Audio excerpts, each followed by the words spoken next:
Welcome back to the Average Homeowners channel. Today, we're tackling a topic that's essential for anyone looking to cultivate a beautiful, lush, green lawn. Seeding a new lawn.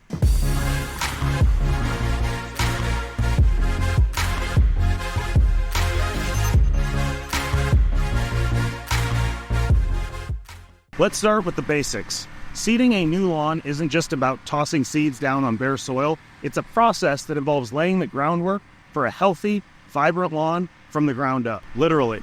Before you break out the seed spreader, you've got to prep your soil like a pro.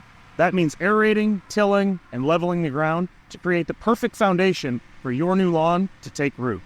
Depending on your budget, this can involve getting a soil test and putting humates and humic acids down on your lawn. I've linked below to the products I use to do this, and I even made a video, here's the thumbnail, that you can watch on how to put humic acid down on your lawn. Check out my lawn care playlist if you're interested.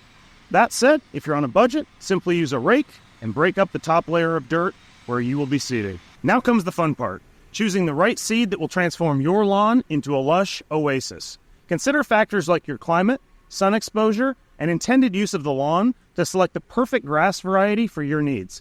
I have linked below to a climate zone map that will help you research and find the right grass for your location. Once you've got your soil prepped and your seed is selected, it's time to get down to business. You can opt for a traditional broadcast spreader or use a seed drill for precision planting, or even try hydroseeding for larger areas. I did look into hydroseeding my yard, but I would need a lot more of you to comment below, follow the channel, and hit the like button to be able to afford to do that on an acre. Also, watching someone else spray seeds on my yard doesn't sound like it makes for very good content. And if you haven't seen my overseeding over an acre vlog, take a look at that. Here's the thumbnail. You can find it on my playlist in the vlogs tab if you want to take a look, but it's a whole new style of content, and I hope you'll take a look and let me know what your thoughts are in the comments. Now that your seeds are in the ground, it's time to play the waiting game.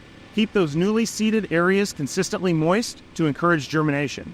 And don't forget to baby your seedlings with gentle care and attention as they begin to sprout. If you have severe storms or lots of rain in the forecast, wait to do this until they've passed.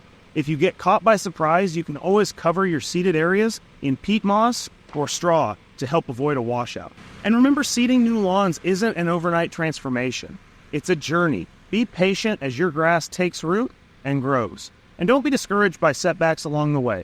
With time, effort, and a little TLC, your dream lawn can become a reality. Seeding a new lawn may seem like a daunting task, but with the right knowledge and a little can-do attitude, you can create the lawn of your dreams right in your own yard. If you have areas of your lawn that already have turf down, check out this video on overseeding to help you understand how to revitalize that area of your lawn. As always, if you found any part of this video helpful, please give it a thumbs up, leave a comment below, let me know where you're watching from and what kind of grass you have, and let me know some of your own lawn seeding experiences. And don't forget to subscribe to our channel for more tips and tricks on transforming your outdoor space. Thanks for watching, and I'll see you in the next one.